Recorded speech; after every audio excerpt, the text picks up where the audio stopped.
Vietnam is one of the places that's in Southeast Asia, as well as Hong Kong and Macau. And for you who haven't been to Macau, I would suggest that you do that. 20 of the major casinos that are on the strip in Las Vegas, is in Macau. That means Wynn, MGM, Paris, Venetian, Sands, Hyde, who else? Paris Hotel. These are things that quite real in the in this part of the world. Hong Kong is quite sophisticated.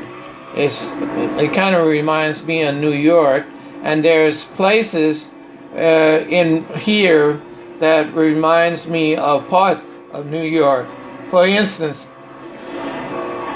the Soho district and New York and Lower Manhattan, around NYU, there is quite a bit of similarity in that area. If you come in the Hollywood Road, the Tai Ping Sang, you will get the gist of it.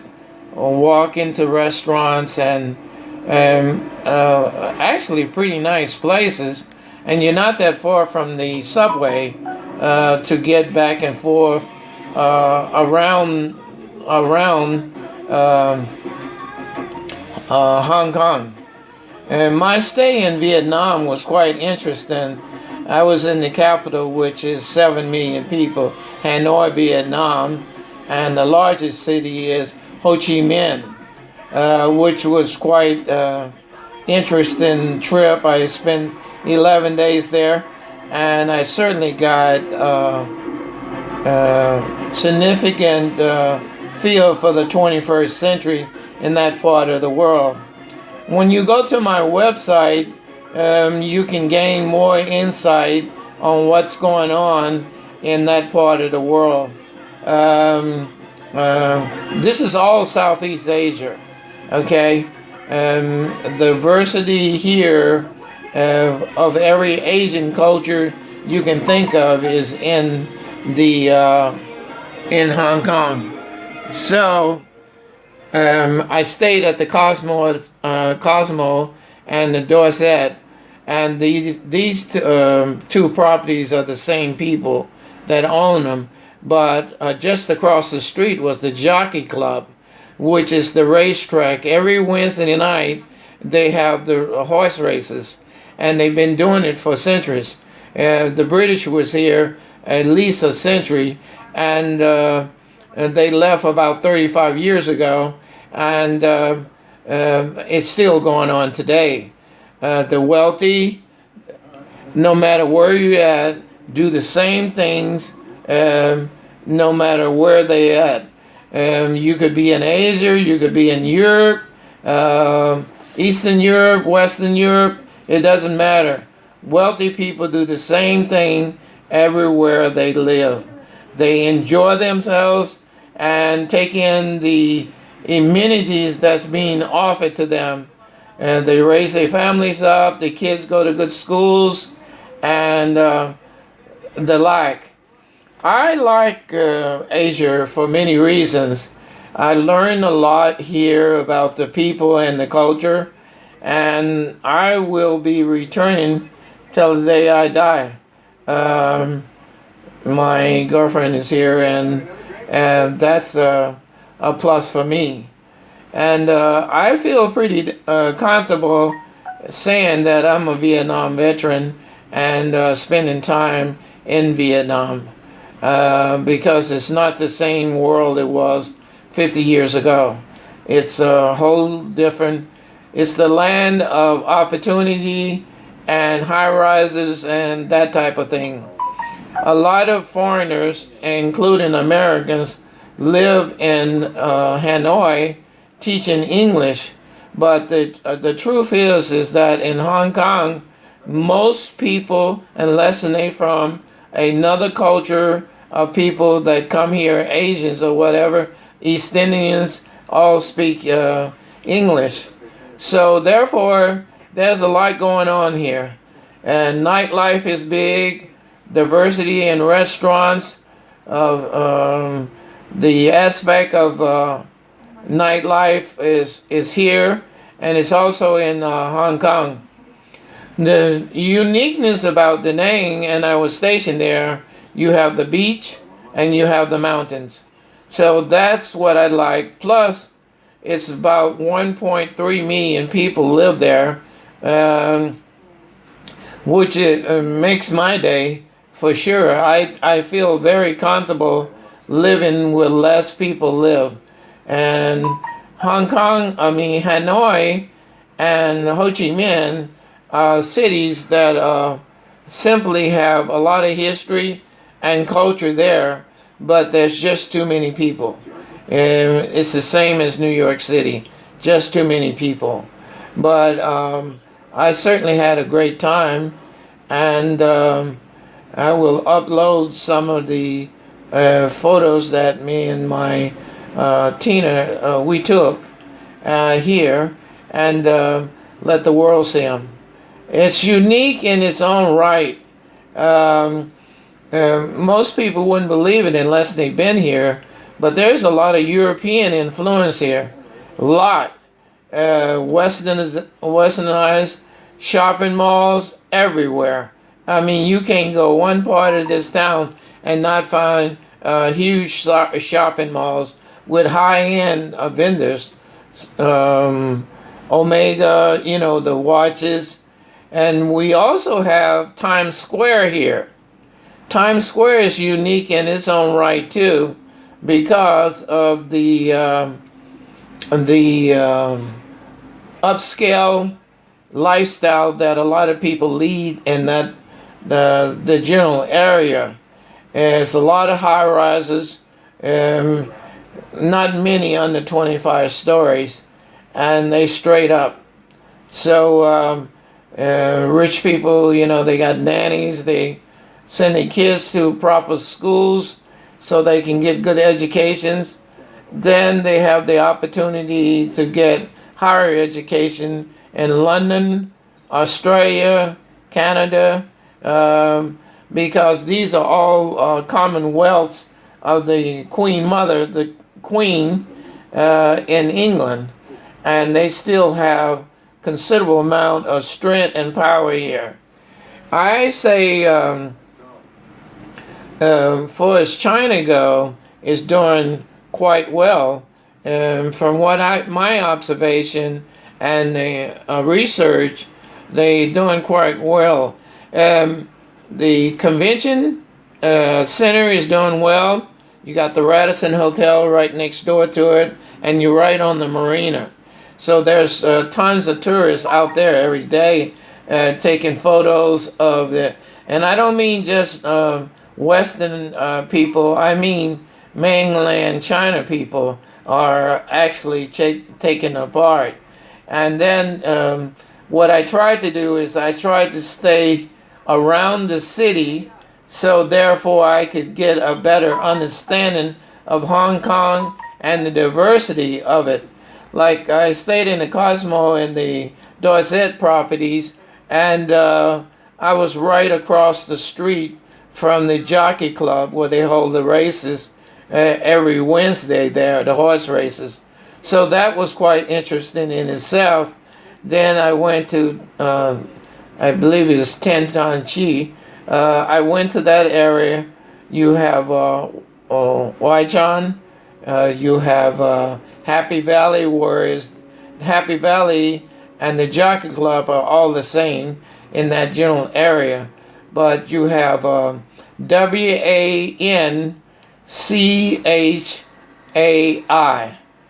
this area, before I came to here. But there's a lot to learn about the diversity of the cultures, and there's certainly upper mobile people here. I wouldn't write them off the book. Also, China has what they call the Belt Road Initiative, which means they, in 5 years, will have 60% of the world's population in trade. What they're doing in the States now, in North America, is I don't think some of the things that they're doing are good for American people. And I'm certainly one. I took the oath, I served in the Marine Corps, and I took other oaths related to that. Maritime, merchant mariner, I have my credentials in that area.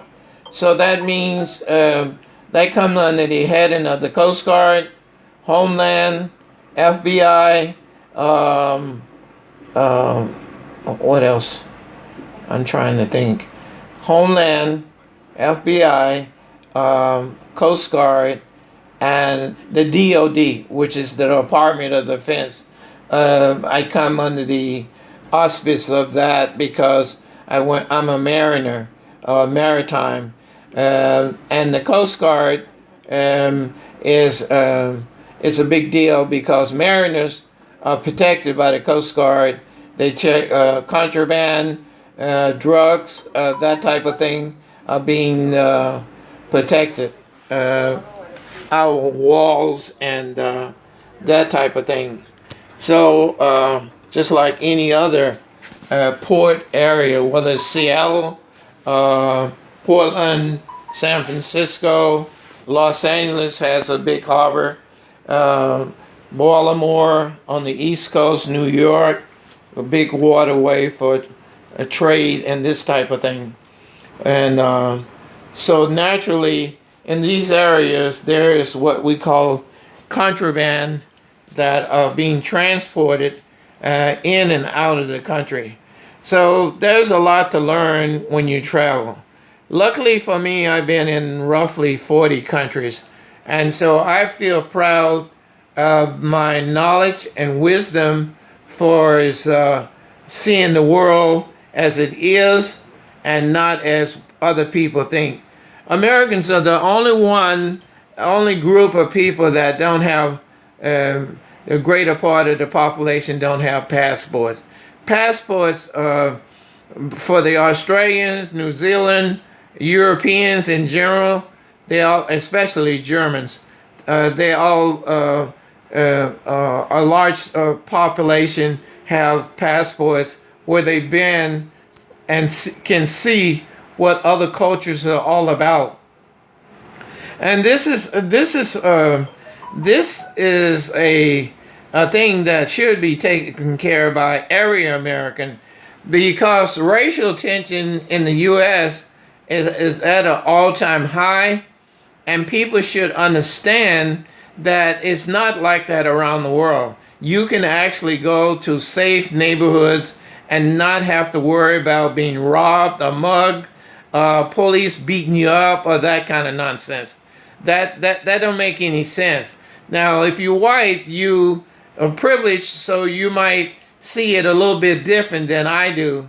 But if you are a man of color or black, it's very difficult sometimes, depending on the area and neighborhood you live in. Like I did Brooklyn, I did Harlem, I went to Maritime College up in the Bronx, and I certainly have seen things that gets out of control for no reason at all. And in the South, people are pathetic a lot of times there too because of racial tension. But I can truthfully say that most places you go in, and I know other people that look like me that's in the travel tourist industry will tell you the same thing I'm telling you. You basically can go to the Philippines, you can go to Thailand. I've been in Thailand, I've been in Indonesia, Singapore, Hong Kong, Macau, Malaysia. There are many places you can go in this part of the world, and you can feel comfortable in your own skin, and as a man of color for sure, and Korea, Japan. I hear people telling stories about how bad it is when they come to Asia. I'm saying, like, who you hang out with? What kind of mentality you got when you come to this part of the world? Because I found it to be very open, and people are quite what most Americans would call it, computer people would call it, user friendly. So what I've learned in travel and tourism can be put in a book, and I can make a documentary on it. And most of the people that I run into that are men of color in particular, they come from New York, Africa. The Africans make it quite well. They learn the language, and they have good skills and education before they come. So therefore, that's what Americans lack, is in understanding that even people from cultures from this part of the world, once they live in America, they stop trying to be able to communicate with the populace of the people here and learn about culture. So I've been in 40 countries. I'm pretty proud of it. And the lessons that I've learned on my own, because a lot of time I travel by myself, although in the future, Tina and I will travel together for all the right reasons. And as an American and a person who served in the military, I feel that, and I took the oath, I feel that I have a place anywhere in the world I go in reference to dealing with other people and cultures. I have proper training and education for the world. So I've been in places most people wouldn't expect somebody that looks like me to be there, but I was there. Borders of Russia, Ukraine, Austria, Amsterdam, Singapore, Indonesia, Malaysia, Hong Kong, and Macau. So these are experiences, and most American people don't get a chance to do because of their own attitude too. It's a mentality about people and travel. For people, first of all, you got to have a passport. If you don't have a passport, which I had for over 40 some years, almost 50 years, because I had a passport before I went into the military, and I was in the military 50 years ago. So I've been had a passport. And usually when it runs out, I just go and get me a new one, and then I can go. The only thing that you have to worry about after that is getting your visa to get in to certain countries. But for most Americans, you can get in any country you want to without a visa. Although I had to get one for Vietnam because the relationship between them and the U.S. is not necessarily at its best. But I love the aspect of traveling and having exposure to other people and cultures. You can tell the difference when you talk to people who travel the world and been able to mix and blend in with other cultures. So I try to travel somewhere every year. Next year I'll spend more time in Africa, South Africa, Nigeria, Kenya, and go back and forth from the south of Africa to the east coast of Africa, which means Tanzania, Botswana, and Kenya. On the west coast, you got Nigeria, all the way up to Ghana, Togo, places like Togo, you need to be able to speak some French, and Guinea and places like that. It depends on whether you go the eastern route from South Africa, like Joburg, Durban, the West Cape. Now, if you in Botswana, Namibia, there's just the East Coast all the way to Kenya is pretty much sophisticated from South Africa. And now that they signed on with the Chinese with the Belt Road Initiative, they come in together because the ancient Silk Road route is being opened up again for trade all the way to London. And I know for a fact the Chinese diplomats are in Ukraine. So there is some relationship between Russia and China too, because China is in Serbia, and within 5 years they'll have a train system running from they carry freight, high speed for passengers, to carry freight and passengers from China to London. Now, it's no surprise to me. The surprise to me is Brexit, which is dividing the country of London, because you had skilled workers that were working there, and they basically kicked them out from the EU. So there they went back to the designated areas, and they can't get back into London. But I think that most people understand that we all have to get along. It's a big planet, and we all have to get along.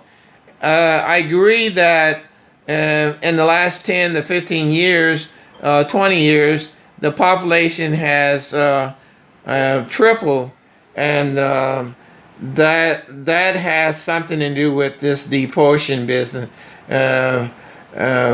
Deportation business.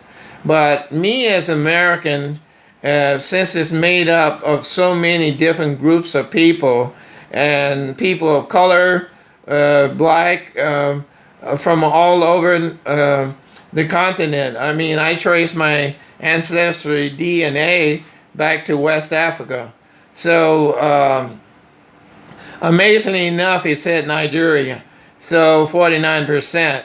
So the lineage is over 10 centuries of coming into Great Britain, which was formerly known as the United Kingdom.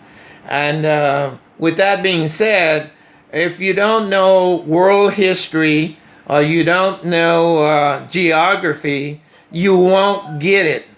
But a lot of Americans that look like me have no idea of the lineage and the understanding of the cultures that deals with Africa and us. They shipped us through Great Britain and Ireland.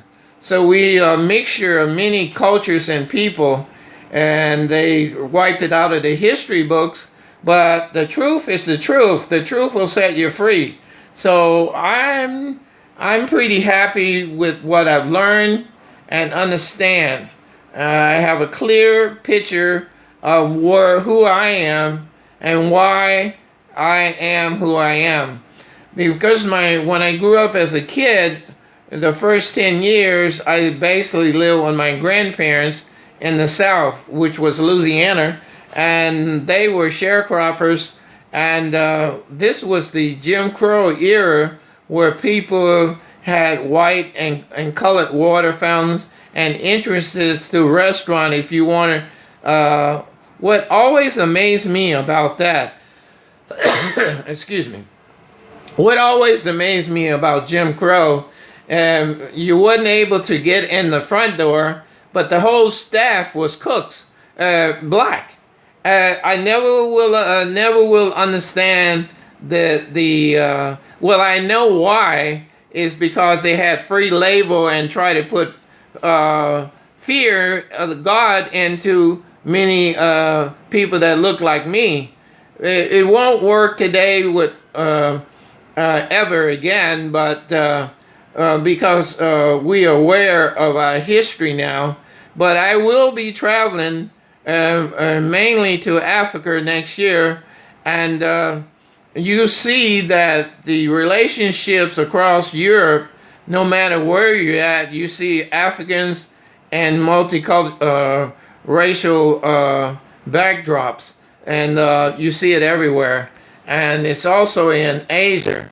And what a lot of people don't realize that there was a time and era where Asians were considered the darker ones, and even Chinese were their history go back a few thousand years.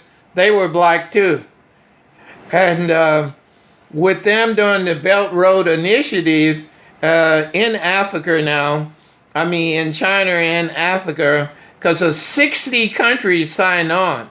So a lot of Americans don't know this information. Unfortunately for them, I feel very sorry for them, because they behind the eight ball by not knowing or trying to discover this information. But the Chinese have signed on 60 countries. So the trade, going back to coal and all that kind of stuff, that it better be dealing with the 21st century with alternative energies. There is a such thing as climate change, and it's proven itself with the hurricanes, the flooding, and it's proven itself in Asia too with the tsunami and the earthquakes that are happening here, and typhoons. So it's nowhere you can run, but you can't hide. And this is a fact. So for people who don't know history, don't want to know, don't understand, period, and let race get in the way of learning, I feel saddened, truly saddened for you, because there's so much out here to learn about cultures, and the less conflict you'll have for people like me coming from the North America, there will be less confusion. Why do you think Canada have less problem than we do as Americans? They can't get past race. Canada, you can go and just about live anywhere there, and race is not an issue, or if it's an issue, it's minor compared to being in the U. And you don't have to be in the South to get this drawback of ridiculous behavior. It's everywhere in the U.S. And so it's not just the South, it's the North, it's the West, it's the East. And I realize that some people are upset in reference to deportation, but they haven't traveled around the globe like I have. It's no one group of people that is superior when it comes to race in America. When you're dealing with people, cultures that go back thousands of years of raping and pillaging from and working out, gaining off of somebody else's hard work, this is useless. And like my grandparents, like I say, they were sharecroppers, and so they worked the land, but they had to share it. That's the reason they call it sharecroppers. They had to share it with the owners, and they whatever they got, they had to pay back. And so my mom generation, they all had an opportunity to go to college, which a lot of people will not believe today, understand in the South and Jim Crow, but they did go to college. And so and they in the 70s and 80s right today, and they went. So this is the truth. And some of my mom's brothers they all went in the military like I did when I got out of, I got into a young adulthood. It was better for me to go in the military. And for the most part, I'm doing better than some of the people who seeked out higher learning. They don't have any benefits coming to them.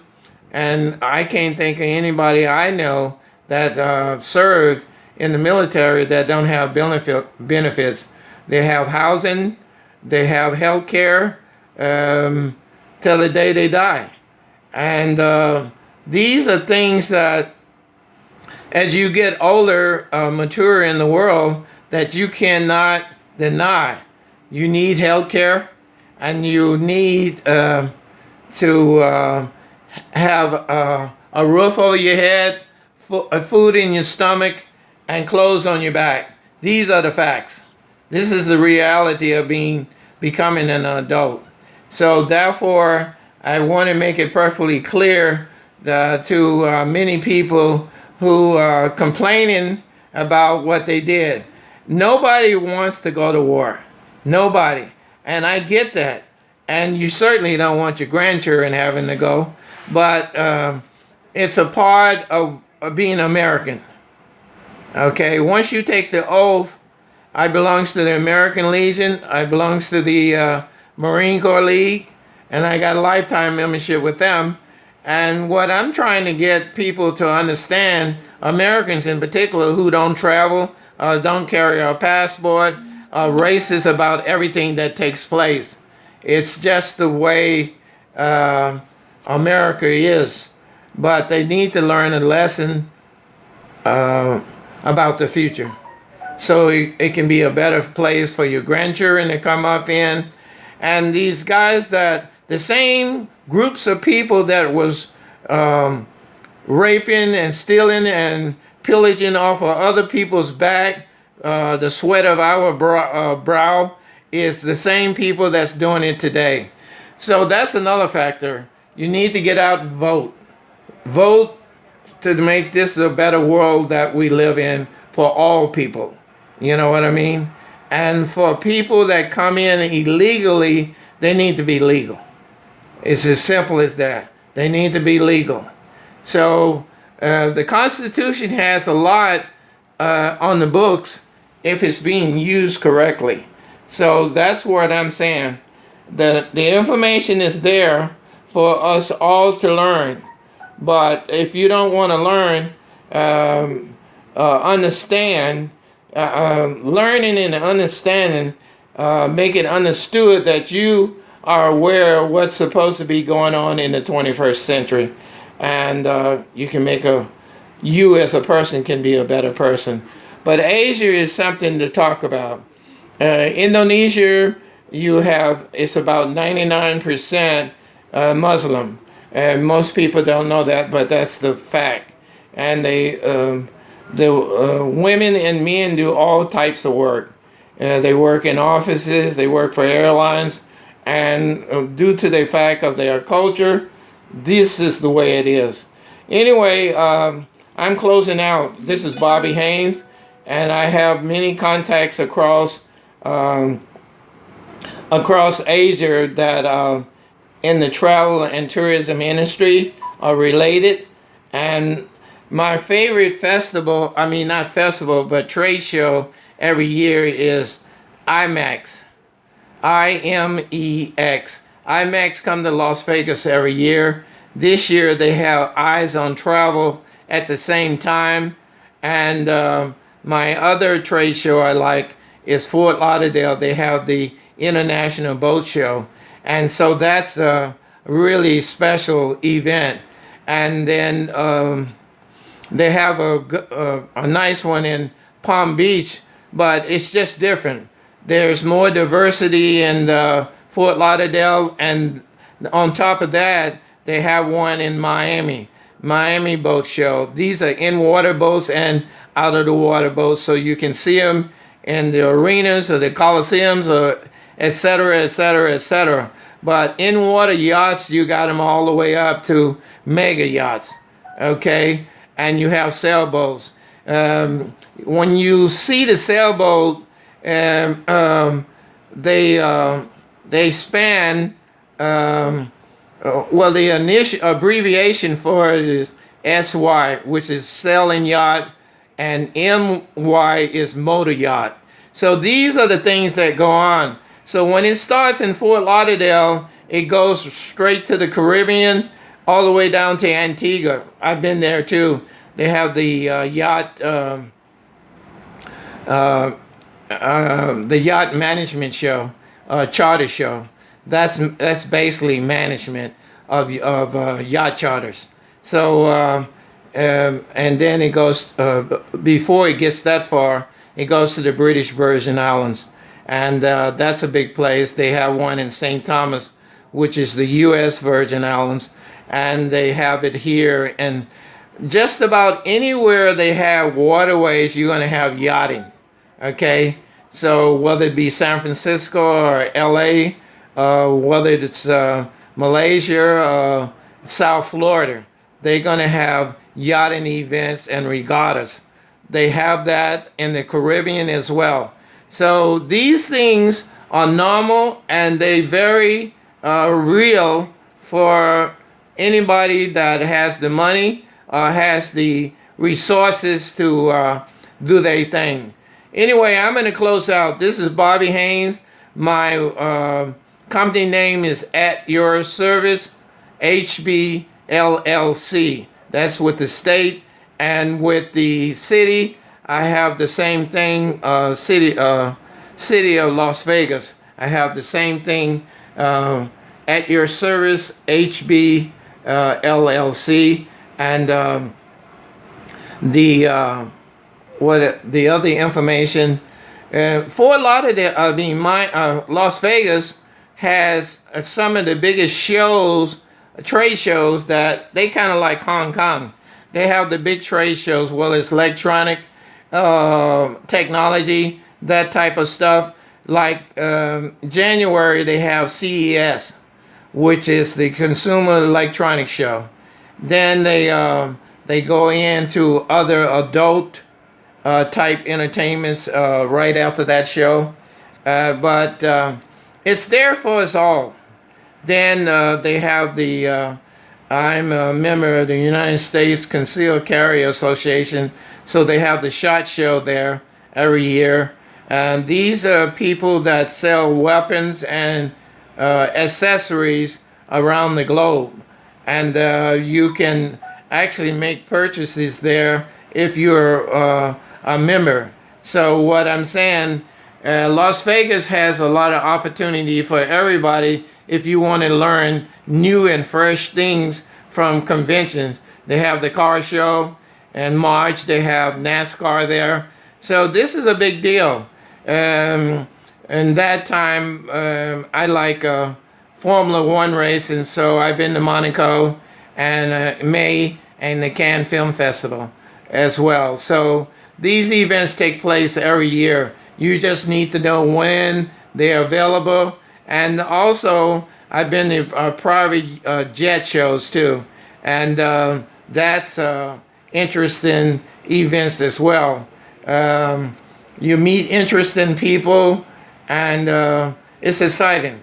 So trade shows are a way to go in the industry of your choice, and they held right in Las Vegas. But the biggest boat show I go to is the Fort Lauderdale, which is the first week in the last week in October, first week in November. It's only like 4 or 5 days in the whole events. So therefore, you need it. They have them here in China too. They have the boat shows here in China and Australia and New Zealand as well. So if you want to meet a group of people that's really boat people outside of South Florida, you need to come to Australia or New Zealand to do that. These are the places that I've been, and I know for a fact that these events are held. They have the waterways to store the boats, and you can view them and whatever. And if you're looking for investments, like buying boat and use it as charters, and that's possible too. You take up about 10% of your earnings and invest that, and you acquire the monies that you in business that you're trying to make profit off of, and this is the way it is. So travel tourism is my forte. I know more than most people can imagine or dream. I worked as a butler, Beverly Hills, and I worked as a butler in Lake Tahoe. So I have knowledge that most people can't even dream of. And like I say, I've been in 40 countries, and I didn't do that all military. I did it. I even went to London in 2016 when they had the luxury yacht show there at St. Catherine, right down what they call the City of London, where the mayor's office is. And there's a waterway there that they had. And the people came, some of the participants, people that was affiliated with yachting came in looking like James Bond, the suits and the black suits and the white shirt and the bow tie. That was quite fascinating to me. And another mariner town is Liverpool. Then I went to Dublin. I went to Belfast. I flew across from Dublin to Madrid. And from Madrid, I went to Mallorca, which is another Spanish island. It's called Palma de Mallorca. I went out there, and then I came back in to Barcelona, had a great time there. And then I left there, went to Cannes for the film festival. This is in 2016. And then the Monaco Grand Prix was the following week, the last week of the festival and the Cannes Film Festival. And then the following week was the Monaco Grand Prix. So it's not much I haven't seen. And for me to go to Eastern Europe, I thought that was the highlight of Europe for me, because I've been in Paris, I've been in, you got the fashion shows. I represented a friend of mine, an associate of mine in Italy, Danny Weiss, for Sicily and Paloma for fashion. And he has a fashion house in Milan. All right, I'm closing out. This is Bobby Haynes. Have a great day. Thank you.